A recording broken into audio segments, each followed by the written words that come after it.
Je vous propose que l'on commence. Donc, merci d'accueillir le professeur Adrien Caladji, qui est chef du service de chirurgie vasculaire, pour un sujet passionnant, révolutionnaire, le traitement endovasculaire des anévrismes de l'aorte depuis 20 ans. Tu nous fais comme ça une évolution. Merci. Merci beaucoup, merci pour votre invitation. Donc effectivement, je vais essayer de vous raconter l'historique depuis 20 ans de la conquête des endoprothèses sur ce vaste territoire qu'est l'aorte. Ça, ce sont mes conflits d'intérêts. Il est sensible. Schopenhauer disait que toute vérité passe généralement par 3 phases. Premièrement, elle est ridiculisée. Ensuite, elle est vivement combattue. Et ensuite, elle se rend à l'évidence. Et souvent, l'innovation technologique suit un peu le même parcours. On peut citer l'imprimerie comme exemple, la vaccination aussi, est passée par ces étapes. Et finalement, le traitement endovasculaire, on verra, comme beaucoup d'innovations en matière aussi de soins, a subi un peu le même sort. Dans les années 90, la chirurgie aortique ouverte règne en maître et on effectue des restaurations aortiques plus ou moins grandes par le biais de grandes incisions de thoracophénolaparotomie, avec en chef de file notamment le professeur Édouard Kiefer à la Pitié-Salpêtrière, de renommée mondiale, et outre-Atlantique, l'équipe du professeur Michael Debaquet et son élève Azim Safi. Évidemment, vous le savez, ces chirurgies sont relativement lourdes, pourvoyeuses d'une morbimortalité importante. Au début des années 90, 2 personnes pensent qu'il est peut-être possible de trouver une alternative à ces interventions qui sont tout de même relativement morbides. Et au début des années 90, un chirurgien argentin, Juan Carlos Parodi, implante la première endoprothèse aortique pour un anévrisme de l'aorte abdominale et publie dans les annales de chirurgie vasculaire ce cas-là qui fera date par la suite. Quelques mois après, le professeur Michael Dake à San Francisco implante, lui, la première endoprothèse thoracique pour un anévrisme et publie ses premiers résultats dans le New England.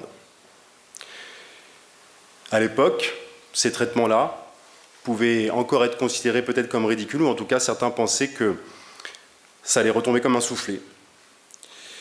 Pourquoi ? Parce que les premières publications et finalement tous les essais randomisés, donc je ne vais pas vous les passer tous en revue et je vais m'appuyer sur une méta-analyse qui les résume, se sont appuyés donc sur des essais randomisés qui ont été faits au tout début de la pose des endoprothèses aortiques. Rapidement, il y a eu donc des essais comparatifs, notamment pour l'anévrisme de l'aorte abdominale, qui reste évidemment l'anévrisme le plus fréquent de tous les anévrismes aortiques, comparé à la chirurgie ouverte.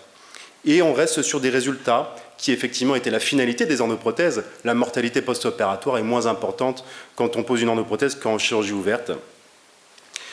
En revanche, sur le long terme, 8 ans après, en moyenne, la survie est meilleure pour les patients qui ont une chirurgie aortique ouverte. Pour quelles raisons ? Essentiellement à cause de ce risque, ou en tout cas ce qu'on peut appeler le talon d'Achille des endoprothèses, c'est ce qu'on appelle les endofuites.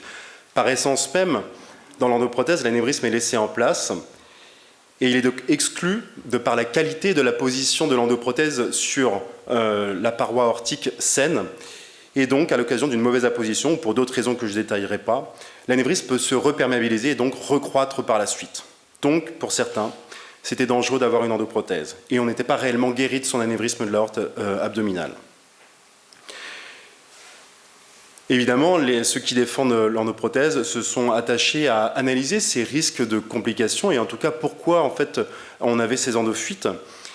Et on avait pu aussi un peu travailler sur cette question il y a une dizaine d'années et on s'aperçoit que les zones où l'endoprothèse est accrochée initialement en fait est atteinte de la même maladie que la dégénérescence de l'anévrisme et que finalement il y a une évolution centrifuge, même s'il n'y a pas d'endofuite, à la dégénérescence de la paroi aortique qui évolue petit à petit dans le temps et qui se dilate, même sur les zones où l'endoprothèse est accrochée, où initialement la paroi semblait saine. Et donc, si on laisse ça évoluer pendant de nombreuses années, on peut aboutir, dans certains cas, à vous voyez, ce type de complications avec une endoprothèse qui ne tient plus, qui migre et qui va donc créer une endofuite et une reperméabilisation de l'anévrisme qui est de nouveau en tension avec donc un risque de rupture. On peut observer la même chose également, vous voyez, à l'étage iliaque, en aval d'un jambage d'endoprothèse, une évolution anévrismale qui reperméabilise finalement l'anévrisme. Donc le premier facteur d'échec sur le long terme, je dis bien sur le long terme, c'est surtout l'évolution de la maladie en fait anévrismale, cette dégénérescence de la matrice extracellulaire qui finit par toucher les zones d'ancrage de l'endoprothèse. Quand on planifie une endoprothèse, on doit s'attacher à faire une analyse du scanner qui est exhaustive, car la faisabilité du traitement endovasculaire repose essentiellement sur des conditions anatomiques. Souvent en chirurgie ouverte, on considère que l'anatomie, le chirurgien peut en faire ce qu'il veut, c'est-à-dire que par des artifices de suture que nous connaissons tous, on peut adapter une prothèse de diamètre 20 par exemple avec une aorte qui fait 24, alors qu'en endovasculaire c'est tout l'inverse, le chirurgien doit impérativement s'adapter à l'anatomie, ce qui mène donc à une série de mesures d'analyse du scanner préopératoire regroupant des longueurs, des angles et qu'on appelle le sizing.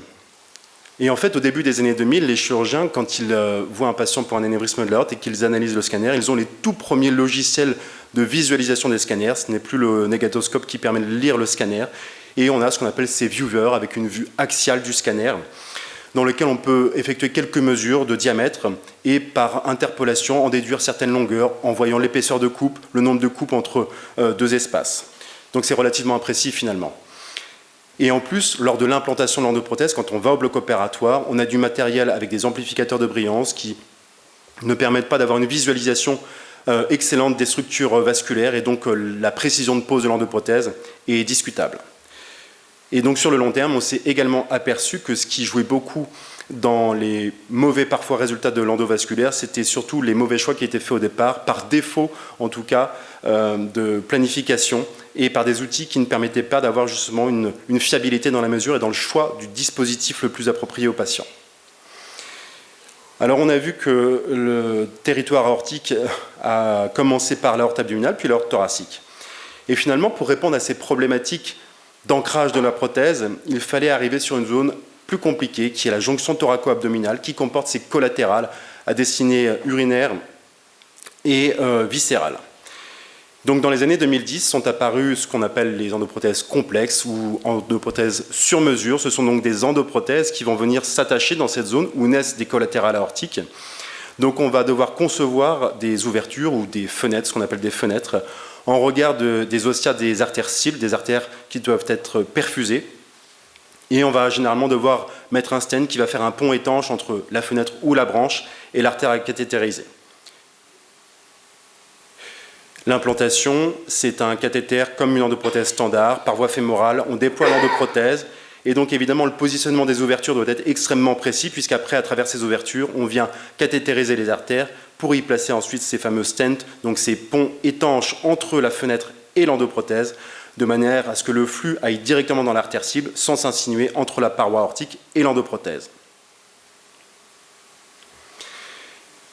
L'apparition et en tout cas l'utilisation, le recours à ces endoprothèses sur mesure et donc de la jonction thoraco-abdominale a permis d'étendre largement les indications des endoprothèses puisque finalement certains anévrismes de l'aorte thoracique touchaient la jonction thoraco-abdominale et certains anévrismes de l'aorte abdominale touchaient la jonction également. Donc ça a permis d'étendre les indications pour les anévrismes de l'aorte thoracique mais aussi de l'anévrisme abdominal, puisque dans l'anévrisme abdominal, il y a l'infrarénal, le juxta, le para, le suprarénal, et également ces anévrismes qui touchent toute l'aorte, donc on appelle les anévrismes thoraco-abdominaux. Pour planifier une endoprothèse sur mesure, là encore, il faut des outils précis, puisque la position des ostia est donc individuelle, et nous n'avons chacun aucune... Il y a des différences notables sur la position donc, des ostia d'un patient à l'autre. Donc il fallait des outils de mesure avancés pour que nous puissions justement positionner et prévoir des plans de fabrication extrêmement précis. Vous voyez ici un plan de fabrication d'une endoprothèse sur mesure, c'est comme un plan d'exécution d'une maison avec des cotes en millimètres qui distinguent où sont les fenêtres, de combien elles sont espacées, chacune, quelle dimension elles font. Donc tout ça c'est déterminé par le scanner. J'ai eu la chance, il y a une quinzaine d'années, de pouvoir être associé à une équipe qui réfléchissait déjà à cette thématique, probablement en avance, et qui s'appuie sur une unité INSERM ici à Rennes, le LTSI, avec notamment le professeur Pascal Aigron, mathématicien, qui donc pilote des projets autour de la conception d'algorithmes qui permettent aux chirurgiens d'avoir des outils logiciels, de pouvoir faire des mesures. Et tout ceci s'appuie également sur l'expertise d'Antoine Lucas, qui est un de mes maîtres, et qui a permis également de développer, de tester cliniquement ces différents logiciels On est dans ce qu'on appelle la chirurgie assistée par ordinateur. Et cela a permis la création initialement d'une start-up dirigée par Jamil Gokshu, et qui aujourd'hui est une PME qui emploie un peu plus de 40 ingénieurs et qui est reconnue au niveau international pour ses logiciels. Alors évidemment, elle est en concurrence, mais en concurrence avec des grands noms de l'imagerie, Philips, General Electric, etc. Et j'ai donc eu la chance de pouvoir tester les premiers logiciels qui étaient donnés aux chirurgiens pour pouvoir faire soi-même son sizing, ne plus être dépendant. Et je me souviens très bien, j'avais présenté en 2009 à notre congrès, notre société savante, les premiers résultats. Et puis j'avais été interpellé par un maître de la chirurgie aortique italien qui me disait qu'il ne croyait pas en ça et ne voyait pas pourquoi un ordinateur prendrait une décision à sa place. Ensuite, j'avais pu faire la publication. Et donc, à l'époque, ce n'était pas encore admis que le chirurgien devait s'approprier lui-même en fait, cette analyse pour ensuite choisir le geste qu'il voulait faire. Pour implanter ces endoprothèses complexes, là encore, on a besoin d'une imagerie pendant l'intervention de bonne qualité parce que, évidemment, ce sont des interventions plus complexes avec de nombreux marqueurs radio-opaques qu'il faut voir et donc ce sont des interventions relativement longues et surtout pourvoyeuses d'une certaine irradiation. Cette irradiation, au sein des interventions guidées par les rayons X, dans le domaine cardiovasculaire, elles sont probablement celles qui pourvoient le plus de rayons X au cours d'une intervention. Et plus particulièrement dans le domaine cardiovasculaire, la pose d'endoprothèse fenêtrée est sans doute la procédure qui génère le plus de rayons X. Alors pour nous, qui en implantons en tout cas dans les centres de recours régulièrement, ça pose une réelle question sur les effets stochastiques des rayons X. Et vous voyez ici un éditorial d'une collègue londonienne qui décrit très bien la situation. Dans notre entourage, nous avons sans doute tous un collègue qui a eu une maladie un peu prématurée, type lymphome ou leucémie, qui travaillait sous rayons X pendant de nombreuses années, ce qui pose la question évidemment de la responsabilité de ces rayons, effets stochastiques donc imprévisibles, dont le lien est difficile à établir, mais pose toujours question. Donc notre génération, évidemment, on est très préoccupé par ça et donc on a à cœur d'avoir des outils qui nous permettent de limiter considérablement les rayons X pendant l'intervention et donc d'avoir une meilleure efficience lors de la pose des endoprothèses. Donc parallèlement au développement de ces endoprothèses sur mesure, il y a eu un réel développement également des salles d'imagerie dans lesquelles nous faisons ces interventions et nous avons eu la chance à Rennes d'avoir une des toutes premières salles d'imagerie qui permettent ce type d'intervention, donc ce qu'on appelle des salles hybrides, donc en fait un bloc opératoire dans lequel il y a tout un arsenal de radiologie grâce à un contrat de plan État-région. C'est l'image qui est en bas, donc une des toutes premières salles hybrides en France dans laquelle on a pu tester des logiciels pour essayer de guider le geste pendant l'intervention. Et aujourd'hui, ces salles ont fait leurs preuves en termes de réduction de dose, de produits contrastes délivrés. On utilise notamment des outils dits de fusion d'image. Alors en fait, c'est de la réalité augmentée, c'est-à-dire qu'on projette devant nous des choses qui n'existent pas, ou en tout cas qui ne sont pas en théorie visibles. Donc ici, vous voyez en fait une imagerie de fluoroscopie augmentée dans laquelle on vient projeter le scanner préopératoire. Et on va, nous, ensuite déterminer les zones qui nous intéressent plus particulièrement en cerclant les ostia des artères que nous allons devoir cathétériser. Dans l'exemple d'une dissection entre le vrai et le faux chenal, ce qui nous permet donc d'avoir une meilleure efficience dans notre geste, de mieux voir ce qu'on fait, donc d'aller plus vite et de faire moins de rayons également. Et moins d'injections de produits de contraste, vous savez, qui est néphrotoxique chez des patients qui ont souvent des insuffisances rénales chroniques aussi associées. Si on regarde l'évolution du taux d'implantation pour l'anévrisme de l'aorte abdominale en France, on voit cette évolution avec, vous voyez, en 2019, 70% des patients qui présentaient un anévrisme de l'aorte abdominale étaient opérés par voie endovasculaire. Aujourd'hui, on est à peu près à 75%. Aux États-Unis, sans doute à plus de 90%. Nous faisons penser que peut-être pour de nombreux chirurgiens vasculaires, le traitement endovasculaire est devenu une évidence. Après avoir fait ces territoires, évidemment, il en reste. Vous savez, l'aorte démarre à la valve aortique, il y a la crosse aortique.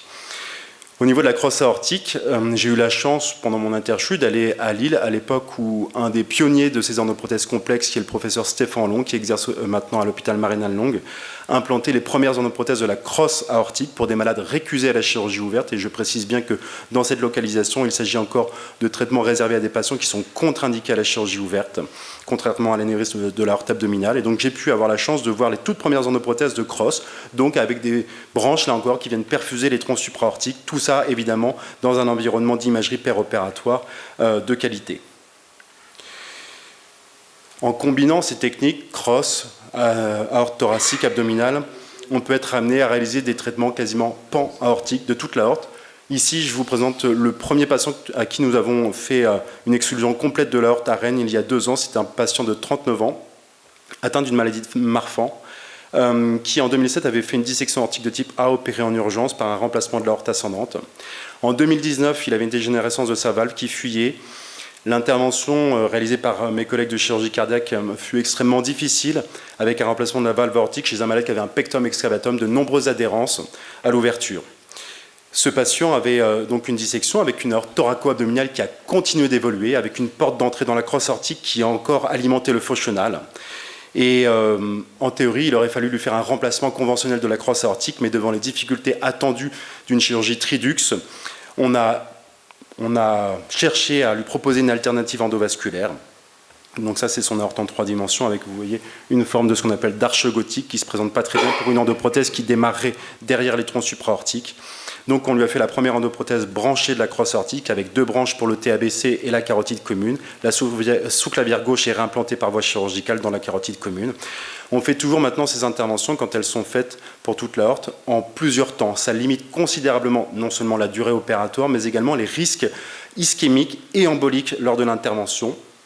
Donc dans un deuxième temps, on a prolongé l'endoprothèse par le module abdominal avec toutes les fenêtres destinées aux artères rénales et aux artères viscérales, faisant donc un remplacement aortique intégral par voie endovasculaire avec son scanner de contrôle qui montre la bonne exclusion du foie chenal, une réduction du diamètre de l'anévrisme thoraco-abdominal. Et donc ce patient va bien, il fait du kitesurf sur la côte. Prochaine étape, la racine aortique. On est à la frontière de plusieurs disciplines ici. Actuellement, une des interventions qui est indiquée pour les pathologies de la racine aortique reste l'intervention de Bentall, donc qui consiste à effectuer un remplacement de la valve aortique, une réimplantation des artères coronaires dans un tube. Et on voit bien que l'option endovasculaire, elle combine des techniques issues de la cardiologie interventionnelle que vous connaissez et les travaux du professeur Alain Cribier sur le TAVI notamment. Et dans le domaine du cathétérisme, les travaux effectués sur les endoprothèses branchées pourraient peut-être permettre d'apporter une solution. Alors, à quelle de ces étapes nous sommes encore? Évidemment, sans doute au début. Est-ce si ridicule que ça? Toujours le professeur Rollon a publié il y a 2 ans un modèle in vitro de endo-Bentall, combinant à la fois un TAVI et une endoprothèse fenêtrée. Aujourd'hui, il y a quelques cas très sporadiques dans la littérature, mais est-ce que c'est la prochaine étape? Je ne sais pas encore. Pour conclure, on voit donc que les endoprothèses n'ont pas coupé à cette évolution et ces différentes phases. À chaque étape, il y a de nouveaux enjeux, de nouveaux défis techniques, de nouveaux défis technologiques. Et évidemment, sans le soutien industriel, on ne pourrait pas faire ces interventions-là. Et évidemment, ce sont quand même des interventions de recours qui nécessitent une approche pluridisciplinaire. Il faut une réanimation cardiovasculaire, il faut un centre de chirurgie cardiaque expérimenté aussi pour faire ces malades combinés, et un environnement évidemment interventionnel approprié. Alors, je suis sûr que vous allez vous poser la question de la chirurgie ouverte. Est-ce qu'elle est morte? Est-ce qu'il en reste? Comment on fait pour l'enseigner? Évidemment, ça pose question. Notre génération, quand elle fait de la chirurgie ouverte, commence forcément par des cas difficiles. C'est fini l'anévrisme sous-rénal avec un collet de 5 cm à qui on fait un tube aortique, ça n'existe plus, ça. Donc, comment on enseigne cette chirurgie? Ça pose question. Enfin, pour prendre un peu plus de recul, ce sont des interventions coûteuses. Une endoprothèse sur mesure coûte en moyenne 20 000 €, comme un TAVI. Donc ça nécessite évidemment beaucoup de moyens, c'est de gros investissements de la part de notre sécurité sociale pour une population évidemment qui prend de l'âge et donc qui nécessite de gros moyens. Donc là encore, je n'ai pas la réponse à cette question, mais il faut se poser la question des moyens alloués pour ce type de pathologie et jusqu'où nous pouvons aller. Je vous remercie pour votre attention.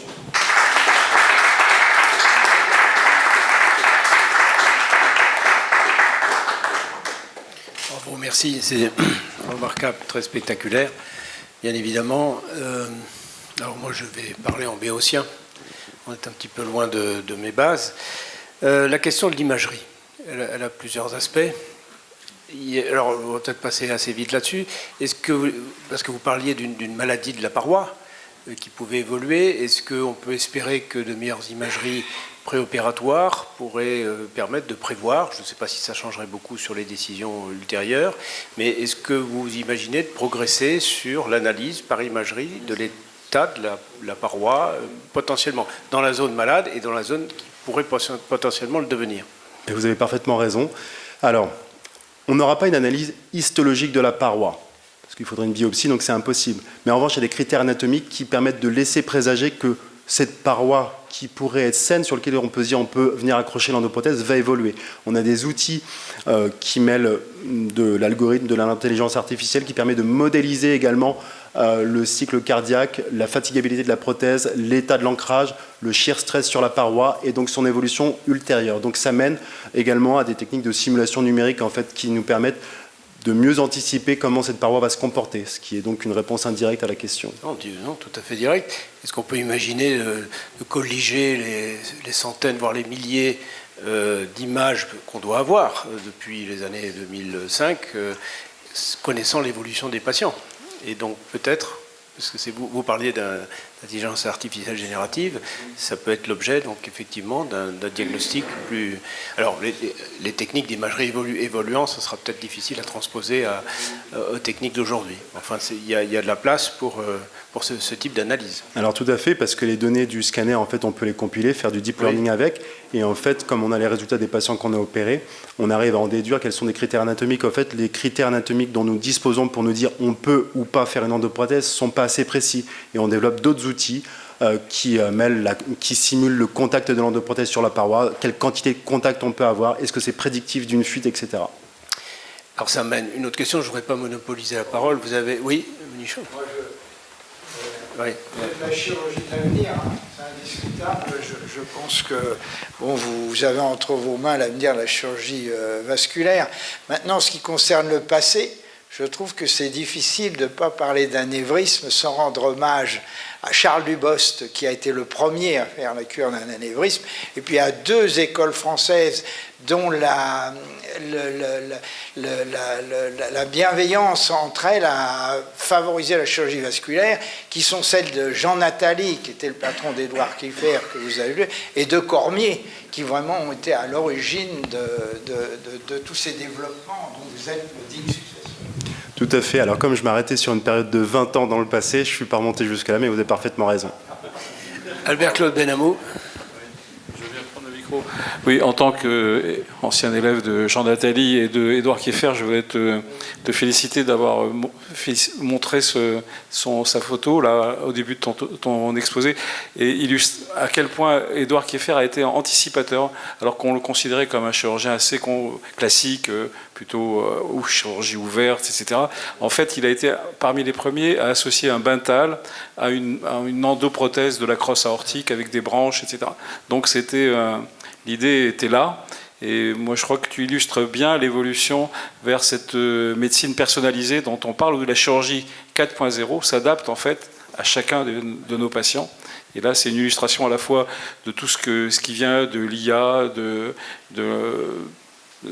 des nouvelles fabrications de ces prothèses qui sont faites comme sur mesure, alors qu'elles sont entre les mains d'industriels. Et c'est pas du tout quelque chose qui est fait sur un établi, alors que dans notre école, Fabien Koskas avait tenté, lui, de faire des endoprothèses homemade, mais sur mesure dans le laboratoire à côté du bloc opératoire. Et c'était pas la même qualité industrielle qu'on espère que... Mais maintenant, les industriels sont capables de faire du sur-mesure. C'est ça qui est l'évolution importante. Ça me permet de rebondir sur le matériau lui-même. On a évoqué le facteur de risque pariétal qui pourrait être plus facilement analysable par un travail sur l'imagerie.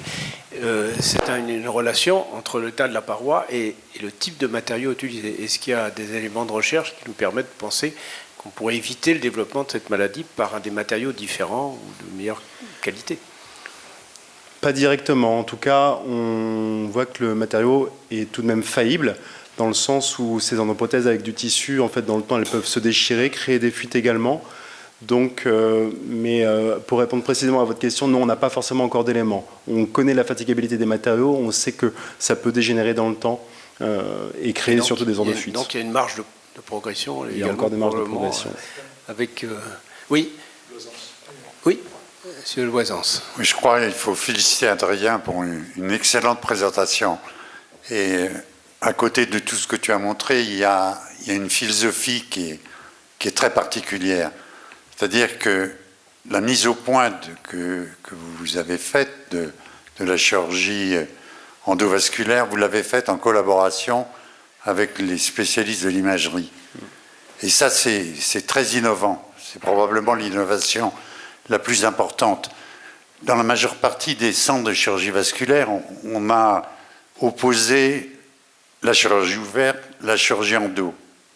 Mais très peu de centres se sont intéressés à l'optimisation de la chirurgie endo utilisant les progrès de l'imagerie. Et c'est là où il y a vraiment un tournant conceptuel qui est extrêmement important. Donc pour ça, il faut vous féliciter. Alors, j'ai contribué, mais je dois clairement dire que voilà, c'est vraiment les personnes que je vous ai présentées, ce triptyque, qui a vraiment été le moteur à Rennes de ça. Je pense qu'ils étaient vraiment en avance, mais sincèrement, au niveau mondial, je pense qu'ils étaient vraiment en avance. Il y a des brevets derrière, il y a des publications, et après, l'industrie s'est emparée et s'est inspirée de ces techniques-là, la diffusant massivement, mais vraiment à l'origine, ce qu'ils ont fait, c'était très novateur à l'époque.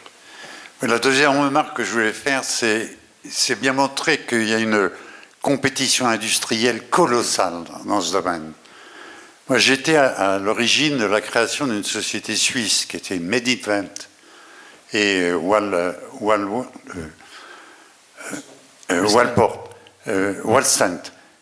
avait mis au point les premiers stents.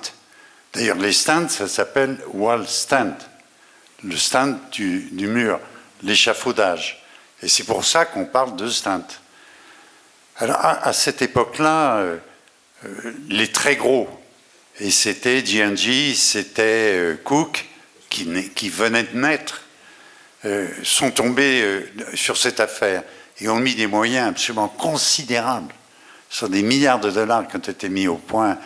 Et c'est ça qui a assuré le succès clinique des techniques. En tous les cas, encore bravo pour avoir fait une très belle présentation et surtout une approche très originale de cette chirurgie endo. J'ai rien à rajouter. Je m'associe évidemment à ces félicitations, sauf s'il y a une question de Jean-Claude Coffinal. Moi, je voudrais, juste dire un petit quelque chose, et ça semble un petit peu déplacé, parce que j'ai participé aussi à un niveau, on n'est pas arrivé à ça, mais au développement de l'endovasculaire, en étant aussi dans ces services-là et en ayant aussi... mais pour ce que l'on voit, je veux dire, je pense que quand j'ai entendu dire, voilà, vous êtes l'avenir de la chirurgie, etc., je veux dire, actuellement, ça pourrait être de la routine. Je veux dire que c'est construit d'une manière qui permet d'avoir des résultats, une fiabilité, etc., qui est de la routine, en tout cas sur le mode d'implantation et les matériaux. Et ce qu'on a vu ces derniers temps, et la semaine dernière à l'Académie de chirurgie, c'est la mise en place robotique de TAVI, avec une précision beaucoup plus importante que celle que l'opérateur, enfin toi, moi, on est capable de faire. Puisque véritablement toute cette partie de logiciel, je veux dire, qui est importante, et de repérage, peut se faire maintenant automatiquement. Donc je pense que là aussi, l'avancée, je veux dire, va se faire véritablement dans ce domaine-là. Je suis sûr qu'au long, etc., et tout le monde y pense, je veux dire, parce que c'est le stade, véritablement le stade suivant, et on pense véritablement pour que des implantations, on sait que les rénales ou les artères digestives sont plus tolérantes, les rénales, ils font un certain temps, les coronaires sont moins tolérantes, etc., que la mise en place automatique, je veux dire, de ces segments branchés peuvent relever d'une automation. Voilà, c'est tout ce que je veux dire. Juste. Il y a les coronaires du patient et les coronaires de l'opérateur aussi. Oui, il aura pu à s'en occuper, lui, de ses coronaires. Si je peux rajouter un peu... Avec moins de risques d'irradiation. Si Pascal me redonne 2 secondes la parole, j'aurais aimé qu'éventuellement Olivier nous raconte ce qui se passe avec les robots pour la navigation endovasculaire sur simulateur à Amiens. Oui, effectivement, à Amiens, ils ont mis au point un simulateur pour mettre des endoprothèses. Robotisées. Oui. Alors il y a ces dispositifs qui se développent. La finalité, c'est surtout nous éviter de prendre des rayons X et en fait de dédier certaines parties de l'intervention au robot. L'intégralité, pour l'instant, mais encore une fois, est-ce que c'est ridicule, dangereux ou évident, je ne sais pas encore. Je serai un peu plus modéré, mais c'est surtout pour nous décharger d'une partie des rayons X dans lesquels on n'a rien à faire, entre guillemets. Pour monter un cathéter, il n'y a pas besoin que le chirurgien le fasse lui-même pour monter un cathéter. Amiens, juste pour compléter, pour Amiens, l'idée est différente. Pour Amiens, c'est de faire ce qu'ils font d'ailleurs en expérimentation, c'est des thrombectomies cérébrales à distance. C'est-à-dire le robot, sur la première console, qui est le centre où il y a le centre des urgences neurologiques, pilote la thrombectomie à Saint-Quentin, qui est quand même un petit peu éloigné pour faire le geste. Là, c'est une téléassistance. Oui, mais c'est une téléassistance. Tandis que là, ce qu'on a vu l'autre jour, c'est un vrai robot. C'est-à-dire qu'on appuie sur le bouton et il travaille. Il est télémanipulé à distance. C'est une télémanipulation à distance. Oui. Pas le robot. Depuis le centre oui. le système robotique est à Abbeville ou à Saint-Quentin. Oui. Il est sur le patient. Mais ça nécessite du consommable aussi, qui nécessite du développement, notamment ce qu'on appelle les cathéters, en fait, qui font des parcours complexes, qui sont déformables. Et là encore, c'est une autre voie de recherche, et c'est conjoint à la robotique, ça, en fait, le développement de ces cathéters qui sont déformables, parce que ça, c'est une partie. C'est la plus-value du chirurgien, c'est de trouver le bon cathéter pour aller dans telle ou telle direction. Et là, il y a encore cette partie-là qui est en développement. Moi, 20 000 euros, ça ne m'a pas paru une somme exceptionnelle.